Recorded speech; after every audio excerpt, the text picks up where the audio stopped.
A su bendito nombre. Dale fuerte vamos a aquel que vive y reina por los siglos de los siglos. Jesucristo es su nombre, Rey de reyes y Señor de señores.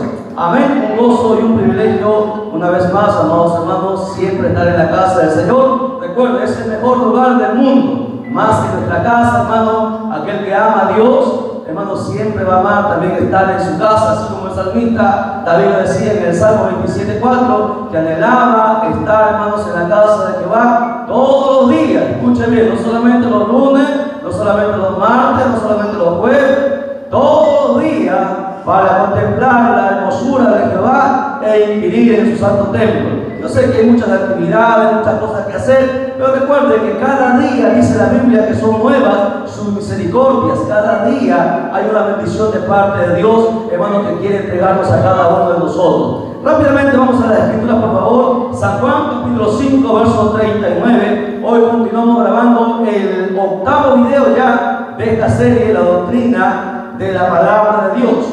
Octavo video de esta serie, la doctrina de la palabra de Dios. San Juan 5:39, lo van encontrando, nos vamos poniendo en pie en reverencia a la palabra. Alabado sea el nombre de Dios para siempre. Un saludo cordial a todos los pastores, evangelistas, maestros. Dios bendiga su vida de cada uno de ustedes. Muchísimas gracias por siempre estar apoyándonos con sus oraciones. Amén. ¿Lo tenemos? Gloria a la palabra, se lee para la gloria del Padre que nos creó, gloria del Hijo que nos salvó y gloria del Espíritu Santo que está presente en la iglesia de Dios. Dice, la iglesia de Cristo dice, y la iglesia que se va con Cristo dice, palabra de Dios es esta: escudriñad las Escrituras, porque a vosotros os parece que en ellas tenéis la vida eterna, y ellas son las que dan testimonio de mí. Oramos. Dios del cielo y de la tierra, Padre mío, nos humillamos ante tu presencia, reconociendo nuestra pequeñez, reconociendo nuestra dependencia absoluta en ti, Dios amado. Sin ti nada somos, Padre mío. Te pedimos sabiduría en esta hora para poder, Señor Dios mío, entender tu palabra, que seas tú hablándonos a través de tu Santo Espíritu y que tu palabra penetre en lo más profundo de nuestro ser, parta el alma y parta el espíritu, Dios eterno, y nos dé vida, Padre bendito. Mientras esta palabra es predicada, seas tú libertando, sanando, restaurando, consolando, bendiciendo cada una de las vidas en esta hora. Atamos al hombre fuerte, atamos a todo espíritu contrario, toda dominación del diablo en esta hora, en el nombre de Cristo Jesús, Padre mío. Son atados todo espíritu inmundo y echados fuera de este lugar, fuera de cada vida. Y da libertad de espíritu en esta hora, que se mueva con autoridad y con poder, como siempre sabe hacerlo. En el nombre de Jesús declaramos victoria. Amén. Amén. Tome asiento, por favor, mantenga la Biblia abierta. Gloria a Jesús. Hoy vamos a ver la cuarta parte de esta doctrina. Es el octavo video, pero estamos en la cuarta parte. Hoy vamos a dar una visión panorámica. Escuche, vamos a hacer una visión panorámica de las Escrituras. ¿Ok? Vamos a ver qué tanto sabemos de la Biblia. Y voy a pedir a la iglesia, bueno, estamos en la iglesia Cristo el Salvador, predicando desde Chipote, Perú, para el mundo. Espero que también me puedan apoyar los hermanos de aquí de la iglesia, por favor, para que también los hermanos que están ahí a través de las redes puedan gozar, hermanos, a través de la palabra. Quiero su participación. Vamos, recuerden dar una visión panorámica de las Escrituras, desde el Génesis hasta el Apocalipsis, un resumen centrado. Bueno, y esto va a tomar bastantes videos, obviamente, pero vamos a ver cómo vamos avanzando. Hemos tomado este pasaje específico en el cual Jesucristo mismo, recuerde, siempre ha incitado a hermanos a ir siempre a las Escrituras. Él dijo, la palabra escudriñar es una orden imperativa, recuerda, es un mandato, es un verbo imperativo en el cual nos exige, escuche bien, nos exige porque somos parte de Él. No es que nosotros, hermanos, no lo vamos a hacer o cuando tengamos tiempo, sino que el Señor nos exige. Y no dice solamente los pastores, solamente los evangelistas, solamente los maestros. Él está mandando a toda su iglesia, a todos los redimidos por la sangre del Cordero, a todo el que quiere ir para el cielo. Manda a escudriñar, que significa investigar, indagar, zambullirse, sumergirse en las Escrituras, averiguar qué es lo que hay ahí. Y dice ahí la Escritura, Jesús mismo decía, porque vosotros, le dice, parece que en ellas tenéis que la vida eterna. Escucha bien, en la Biblia se encuentra lo que Hitler buscaba, lo que Napoleón buscaban, los grandes personajes de la historia buscaban, hermanos, la fuente de la juventud, buscaban el árbol de la vida. Muchas veces usted no lo sabía, si usted ha estudiado historia, estos grandes personajes siempre han tenido un problema. Los emperadores tuvieron un problema, murieron, se creían dioses en la tierra, pero al pasar de los años la muerte llegaba y murieron. Por eso que Napoleón, Hitler y todo, y Stalin, los grandes personajes que la historia recuerda, buscaron siempre este árbol de la vida, buscaron el manantial de vida eterna, de diferentes formas. Aun cuando ellos estaban haciendo la guerra, había destinado un grupo, Hitler, a buscar este árbol de la vida, buscar el cáliz donde Jesús tomó, hermano, el vino. Ellos estaban completamente locos, estaban desviados de la esencia donde se encuentra la vida eterna. La vida eterna está en la palabra. Escuchen, la vida eterna está en la palabra de Dios. Es más, no solamente la vida eterna, sino que Jesús añadió en ese texto, si usted puede observar ahí, la última parte dice, y ellas, o sea, esta escritura, son las que dan testimonio de mí, o sea, las que hablan de mí, de mi grandeza, de mi poder, de mi unción, de lo que yo prometo, de las promesas, de todo lo que el Señor ha querido que el ser humano sepa, está en la palabra. Por eso es muy importante que vayamos constantemente todos siempre a la palabra. Hoy vamos a ver una visión panorámica de las Escrituras.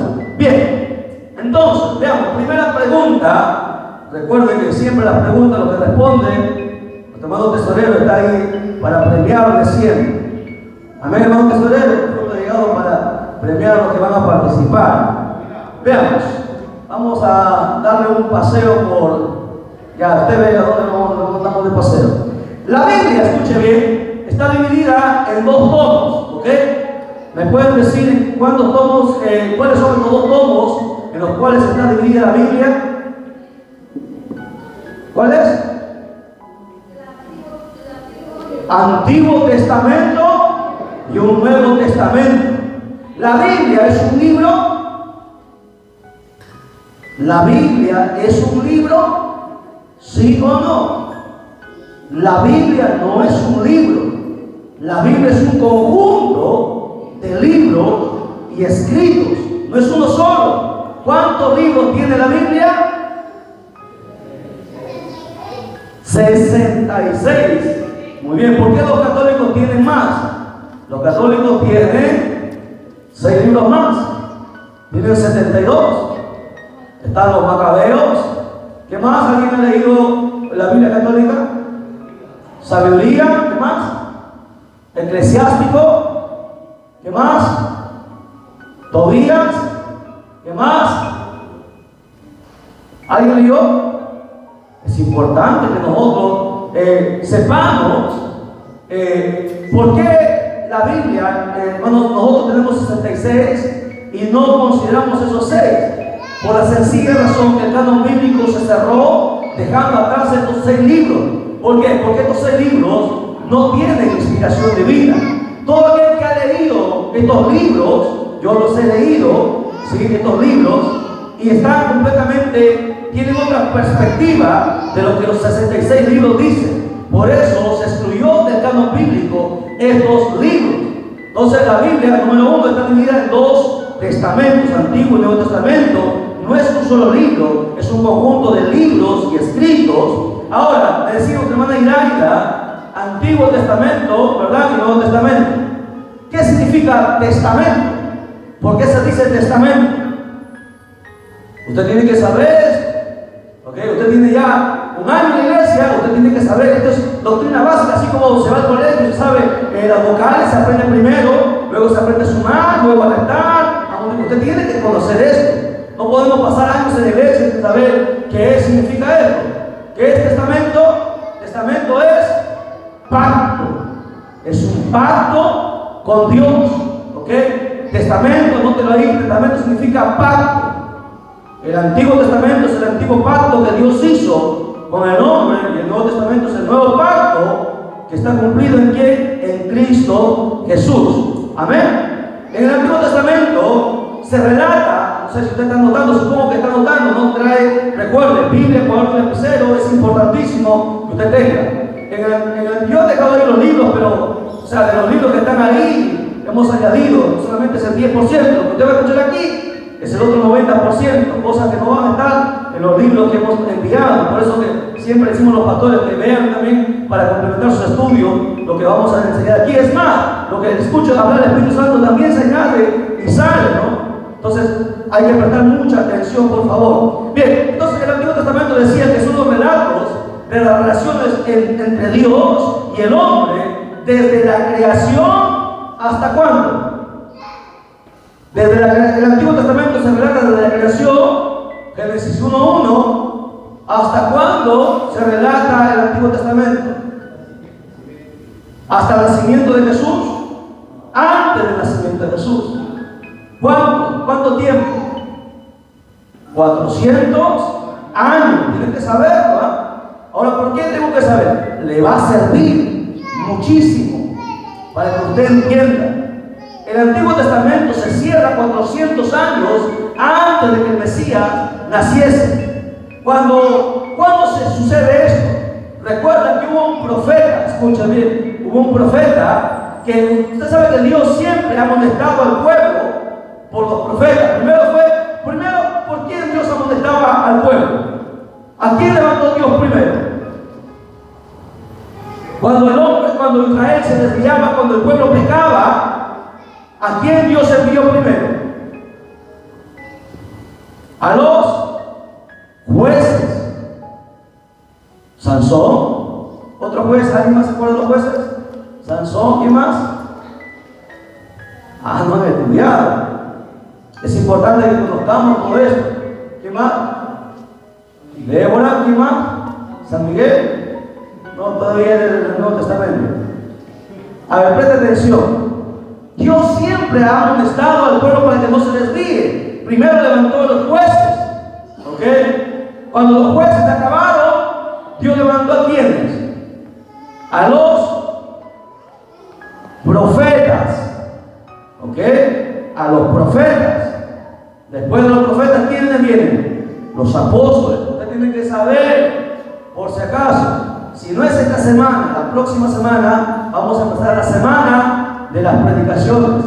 Vamos a decir, a ver, hermano Juan, tal día, el lunes, usted predica tal tema. Ya lo hemos dado.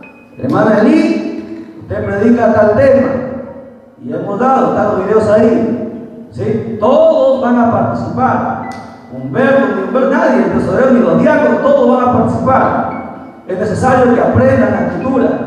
¿Ok? Entonces, hay que tener un panorama. Estamos viendo ahora, el tema en este momento es un panorama, hermanos, por la Biblia. Vamos a ver, porque miren, hablamos de muchas cosas, pero no sabemos cosas básicas como estas. Son fundamentales que nosotros sepamos para poder contar a nuestros hijos. Cuando se van a dormir los que tienen hijos pequeños, ¿alguien le cuenta cuentos? Los padres es importante que le cuenten cuentos. La gente estudiosa cuenta cuentos a sus hijos. Yo cuento historias bíblicas. ¿Entienden? Usted tiene que saber Biblia para contar. Si no tienen hijos pequeños, a los nietos, cuéntenle para que su fe crezca. Bueno, entonces primero Dios levantó los jueces, luego Dios envió profetas, y luego de los profetas vienen los apóstoles.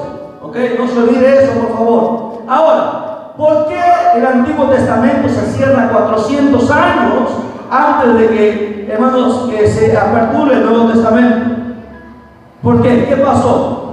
La Biblia, aquel que ha leído la Biblia, sabe que Israel pecó tanto en contra de Dios, que cuando Dios hablaba a través de los profetas para amonestarle, Israel estaba tan endurecido su corazón, a pesar de haber sido escogido por Dios, a pesar de conocer y tener la ley, cogieron al último profeta y lo mataron dentro del templo, derramaron su sangre al profeta que Dios envió.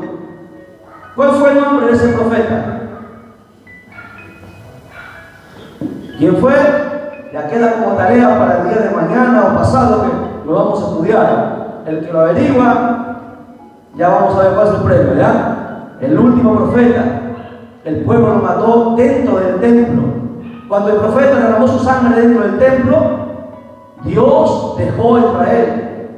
Y por 400 años, no 40 años, 400 años, nunca volvió a ver el profeta, no volvió a ver profecía.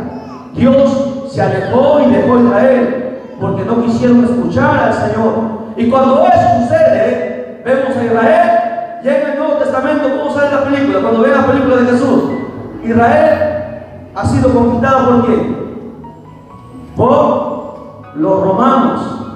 ¿Usted no ve las películas? Que Roma estaba sobre Israel, pagaban tributo, el pueblo judío a los romanos. Israel, escuchen bien, Israel había conquistado a todas las naciones. Es más, cuando Dios levantó a Israel, las naciones pagaban tributo a Israel. Todas las naciones, Egipto, los filisteos, todo aquel que se levantaba en contra de Israel en el tiempo de Josué, Israel los exterminaba. A pesar de que eran un pueblo menor, a pesar de que eran en menor número, menos ejército, pero Dios estaba con ellos. Y cuando Dios está con nosotros, solamente hay victoria. ¿Me entiende? Pero como Israel desobedeció a Dios, Israel cayó en desgracia. Israel nunca más se levantó, cayó esclavo. Cuando tú te alejas de Dios, tú caes esclavo del pecado, caes esclavo del diablo, caes esclavo de tus enemigos. Y por 400 años, Israel fue esclavizado por el ejército romano. Y por eso vemos a Israel que querían el Mesías, pedían el Mesías que viniera, porque supuestamente la profecía decía que el Mesías les libraría de sus enemigos. Y 400 años hubo silencio. Se conoce como el silencio de Dios. Amén. A su nombre, a su nombre. Dale fuerte palmas al Señor.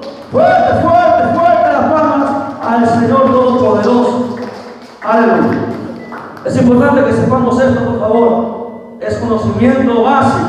¿Okay? Ahora, bien, entonces, en el Antiguo Testamento ya sabemos que es desde la creación hasta los 400 años antes de Cristo. El Antiguo Testamento se divide en 5 partes. 5 partes. La primera es el Pentateuco, conocido como la Torá, como el Yeshiva, que son los 5 primeros libros de Moisés. Escuchen, anoten su cuaderno. Primera sección del Antiguo Testamento es el Pentateuco. ¿Okay? Luego, la segunda es los libros históricos. Luego, anoten, libros históricos. Luego están los libros poéticos o sapiensales. Cuarto, los profetas menores. Y quinto, los profetas mayores. 5 partes se divide el Antiguo Testamento. 5 secciones. ¿Ok? Bien.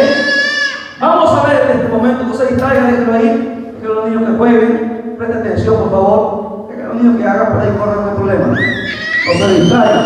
Presten atención nada más a la enseñanza. Bien, veamos. Primera pregunta. El primer libro de la Biblia en el Antiguo Testamento. ¿Cuál es, hermano Juan? El primer libro, Génesis. ¿Qué es Génesis? ¿Qué entiende usted por Génesis? Ya en Génesis vemos la creación de Dios. ¿Qué más?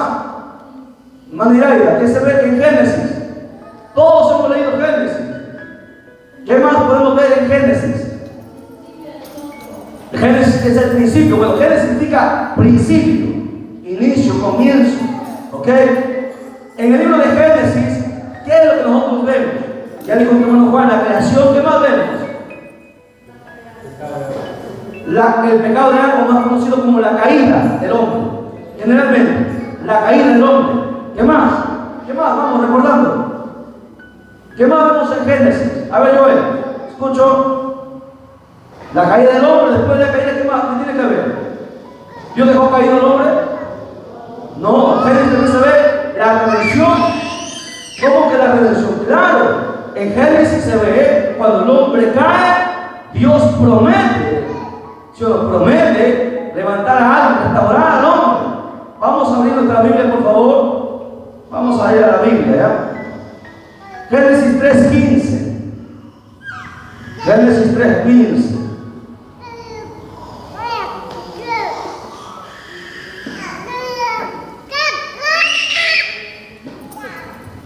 ¿Lo tiene?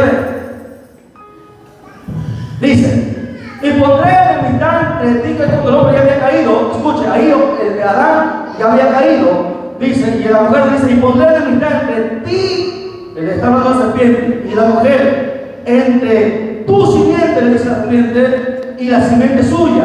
Esta te irá en la cabeza, hablando de Cristo. Esa era la promesa que Dios prometió, a pesar que la serpiente había hecho caer al hombre. Decía que la simiente, que el que naciere, le pisaría en la cabeza, pero también dice que sin embargo la serpiente heriría también en el calcañar. Por eso que el diablo siempre está golpeando, siempre está queriendo destruir, pero sin embargo a la iglesia le dio autoridad. Ahí vemos la promesa que Dios levantaría, que Dios restauraría al ser humano. ¿Qué más vemos entonces? La creación, la caída del hombre, la promesa de redención. Algo más importante, ¿qué más podemos ver en Génesis? El nacimiento de quién? De Israel como nación, como pueblo escogido por Dios. Amén. Eso usted va a estudiar en todos los capítulos de Génesis en general. Ahora, si nosotros hemos tomado la escritura de San Juan 5:39, donde tomamos el inicio, el primer versículo, decía, Jesús decía: ellas son las que dan testimonio de mí. Pregunto, ¿sabía usted que todos los libros, los 66 libros de la Biblia, todos ellos tienen un mensaje o tienen como centro a Cristo? Miren, Cristo todavía no había nacido hermanos, ahí Jesús no había nacido todavía, 4000 años para atrás, pero todos los libros hablan de Cristo.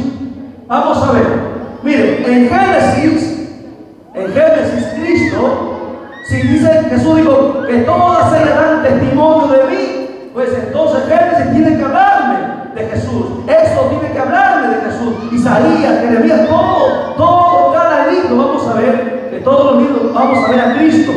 Si usted ha estudiado, vamos a ver a Cristo. En Génesis encontramos a Cristo como la simiente, escuchen, la simiente de la mujer.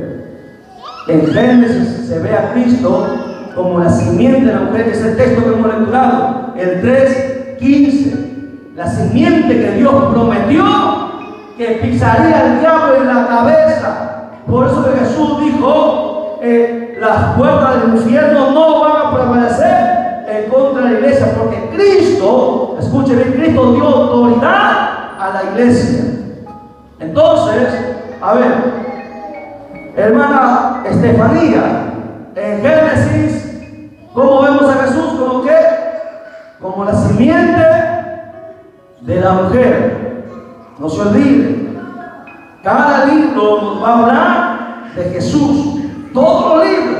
Ok, segundo libro de la Biblia, hermana Iraida, ¿cuál es? Éxodo. ¿Qué significa Éxodo? ¿Qué significa Éxodo? Graciela, ¿qué significa Éxodo?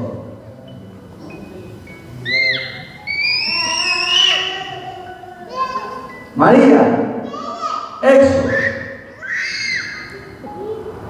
Salida. Éxodo significa salida, anótelo. Habla sobre qué habla el libro de Éxodo. La liberación de Israel, ¿de qué? De la esclavitud, ¿de quién? De Egipto. Israel cayó cautiva en Egipto, ¿recuerda? Todas las tribus estaban en Egipto y luego salieron de Egipto. Eso significa salida. Salieron de la esclavitud. Faraón tenía esclavizado a toda la nación de Israel. No los dejaba salir. Y eso habla sobre eso. ¿Ok? Ahora, ¿cómo vemos a Jesús, hermanos, en el libro de Éxodo? A Jesús se le conoce en el libro de Éxodo como el Cordero Pascual. el Cordero de la Pascua. ¿Ok? Anote el texto donde usted va a encontrar eso. Éxodo capítulo 12, verso del 1 al 28. Éxodo capítulo 12, verso del 1 al 28, lo lectura usted en casa. Yo voy a leer el verso 3 para que usted me entienda. Dice: hablad a toda la congregación de Israel diciendo: en el 10 de este mes tómese cada uno un cordero según las familias de los padres, un cordero por familia, para celebrar la Pascua. ¿Ok? Ahora, la Pascua era muy importante. La Pascua se acordaba, hermanos, se hacía conmemoración a la liberación que Dios hizo, hermanos, de la esclavitud que estaba Israel en Egipto. ¿Por qué se celebra la Pascua? ¿Ok? Preste atención, por favor. Preste atención. Luego no quiero caras largas. Tiene que aprender. Mi deber mío es enseñarle. ¿Sí? Y el deber suyo es que aprenda. En aquel día usted va a ver que esto le va a valer de mucho. Éxodo, esta salida. Nosotros hemos tenido nuestro éxodo también. Salimos de Egipto, ¿o no? Todos nosotros hemos salido de Egipto, del mundo, ¿o no? Aunque algunos todavía están en el mundo, aunque algunos todavía se encuentran un pie en el mundo y otro pie en la iglesia. Pero aquel que ha venido a Cristo también tiene que tener su éxodo. Salir del mundo significa esclavitud.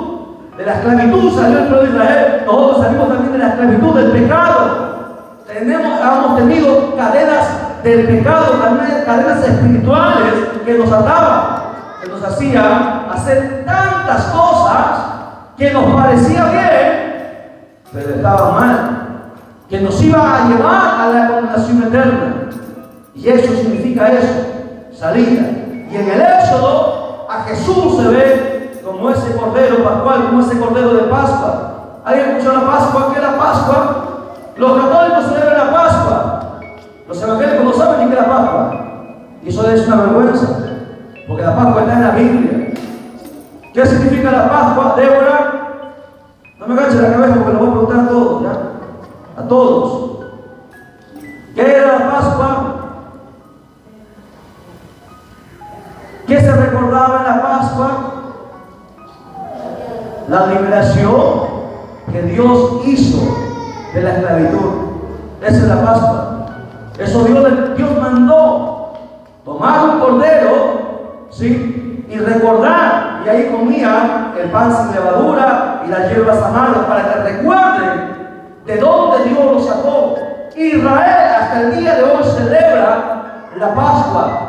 Nunca se olvida de lo que Dios los sacó, porque Israel iban a morir todos ahí. La nación de Israel iba a ser exterminada, igual que nosotros. Si Cristo no nos hubiese alcanzado, hubiésemos muerto en el pecado. Algunos ancianos, otros no. Jóvenes nos hubiese matado el diablo. ¿Cuántos Dios nos ha librado de la muerte? Amén, Señor. Yo recuerdo cuando me pusieron un cuchillo aquí en el cuello, otro en la cintura, en la columna, y había gente, y mi vida se iba a terminar a los 16 años. Ese día yo iba a morir, estaba sentenciado. Solamente Dios sabe cómo escapé de eso. Si no hubiese estado en los planes de Dios, no estuviese aquí parado. Todos nosotros hubiésemos muerto en el pecado. Pero gracias que Dios tuvo misericordia y un día nos rescató. Eso es muy importante. Salida, huida. Hay que huir del pecado. Tercer libro de la Biblia, hermano Esther. ¿Cuál es el tercer libro de la Biblia? Levítico. ¿De qué habla el Levítico? Levítico, ¿de qué viene? De los levitas, ¿sí? Levitas. ¿De qué se habla? Del sacerdocio. ¿Qué más? Las leyes. Sí, en Levítico se ven todas las leyes del sacerdocio. El pueblo, la ley de santidad, la ley de adoración, la forma como adorar. Yo le digo a los salmistas, hoy escuche usted, presta atención. Hoy tanta gente, somos salmistas, somos adoradores. Pregúntenle ustedes el libro de Levítico. ¿Dónde empieza la adoración? ¿En los salmos? Levíticos. ¿Quiénes eran los primeros que cantaban a Dios? Los levitas. ¿Quiénes cargaban llevar el arca? Los levitas. Ahí se ve la verdadera adoración. Ahí se ve el Dios de santidad. Por eso hoy vemos ministerios mundanos que se pelean entre ellos, que hay celos. Imagínense, celos dentro de los ministerios. Gente que nunca conoció la palabra. Es importante conocer Levítico. Ahora, ¿cómo vemos a Jesús nosotros en Levíticos? Bueno, en Levíticos Jesús es nuestro sumo sacerdote. Sumo sacerdote, anótelo para que lea en casa. Levítico 21:10. Levítico 21:10 dice: y el sumo sacerdote entre sus hermanos, y sobre cuya cabeza fue derramado el aceite de la unción que simboliza el Espíritu Santo, y que fue consagrado para llevar las vestiduras. ¿Qué vestiduras? Vestiduras santas. No destruirá su cabeza ni arrancará sus vestidos. Habla del sumo sacerdote. Había sumos sacerdotes en el Antiguo Testamento. Pregunto, ¿en este tiempo habrá sumos sacerdotes? A ver, Humberto, ¿en el Antiguo Testamento había sumos sacerdotes? ¿En este tiempo hay sumos sacerdotes? Sí. Si hay unos, hay un sumo sacerdote, Jesucristo. Demostrémonos en la Biblia. Vamos a la Biblia. Hebreos capítulo 4, versos 14 al 16. Hebreos capítulo 4. Estamos hablando de un sumo sacerdote, el santo de los santos. Quiero que le entremos y con esto vamos a terminar. 4:14.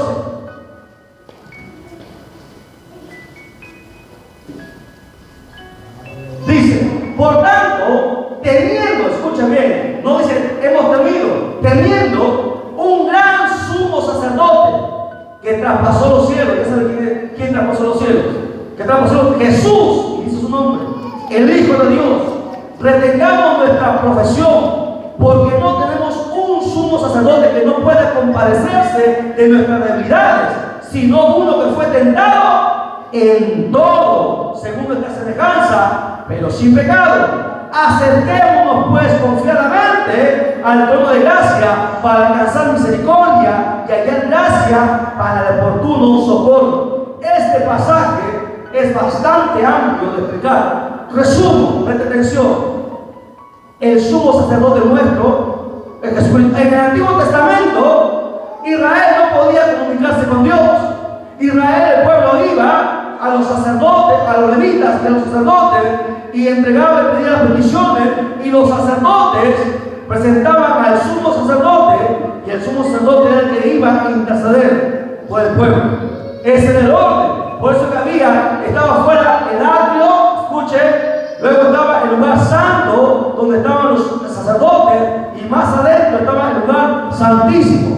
Solamente el sumo sacerdote podía entrar al lugar santísimo. ¿Y qué había en el lugar santísimo, David? ¿Qué había en el lugar santísimo? ¿Quién estaba en el lugar santísimo? La presencia de Dios. ¿Qué más había en el lugar santísimo? Estaba el arca del testimonio, las tablas de la ley, el pan de la purificación. ¿Qué más? O sea, y nadie podía entrar. Solamente una vez al año el sumo sacerdote entraba, y entraba vestido con vestiduras santas de lino fino y con una cuerda amarrada, porque si él entraba en pecado, en alguna falta, Dios lo mataba y nadie podía entrar a sacarlo. Israel tenía miedo, temor, porque Dios se manifestaba, la presencia de Dios caía, el monte Sinaí se estremecía y nadie podía acceder. Para entrar a Dios hay que pasar por el sumo sacerdote. Nosotros tenemos nuestro sumo sacerdote, su nombre es Jesucristo. Para entrar al Padre entramos por el Hijo, y Él es nuestro sumo sacerdote, como dice aquí el libro de los Hebreos. Él se compadece de nosotros. Él sabe cómo nosotros somos tentados, porque los cristianos a veces caen. Él lo sabe.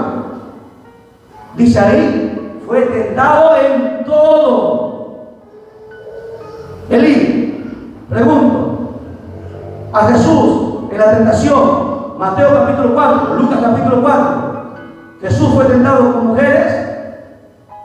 Elí, a Jesús en la tentación, ¿le tentaron mujeres? Graciela. ¿Le tentaron con cerveza? Habla de 3 oportunidades, ¿no? Habla de 3 cosas. ¿Cómo fue tentado? Con el pan. ¿Qué más? Con las riquezas. ¿Y qué más? Pero acá, ¿por qué dice Hebreos que fue tentado en todo? Porque lo que Débora, lo que la gente ignora, es que el día 40, en el día 40, Jesús fue tentado 40 días y 40 noches estuvo en el desierto. Y los 40 días fue tentado. Cuando Mateo habla y Lucas habla, está hablando del día 40, el último día. El mismo diablo bajó a tentarlo. 3 tentaciones: uno al cuerpo, uno al alma y otro al espíritu. Pero en los 39 días, Jesús fue tentado con mujeres, con el licor, con el vino y con todas las cosas que nosotros somos tentados. Por eso que no puede venir un pecador y decir: Señor, yo caí en pecado porque tú sabes, la mujer me hizo caer. Tú no fuiste tentado en mujer. No. Nadie puede decir eso. A mí me tentó la droga. ¿Jesús fue tentado con droga? Claro. Dice aquí: fue tentado con todo. Todo. 39 días. Los demonios, los principados, las potestades lo tentaron, pero no pudieron hacerlo caer. Y como él fue tentado en todo y no pecó, dice ahí, él entiende nuestras debilidades, él entiende cómo nosotros somos tentados. Pero él nos enseñó a, como hombre, como humano, vencer el pecado. No venció como Dios, venció como hombre. Por eso que nadie puede decir: Señor, yo caí. No, Él se compadece de nosotros. Es el sumo sacerdote por excelencia y llora cuando nosotros lloramos. Él está ahí cuando nosotros le hemos fallado y sabe que se siente, nos entiende. Por eso dice: acerquémonos confiadamente a Él. Él no nos va a reclamar como te puede reclamar el esposo, la esposa, los padres, los hijos. Él jamás nos va a sacar en cara las cosas. Acerquémonos a Él confiadamente para hallar oportuno socorro. En Levítico, Jesús es nuestro sumo sacerdote. A su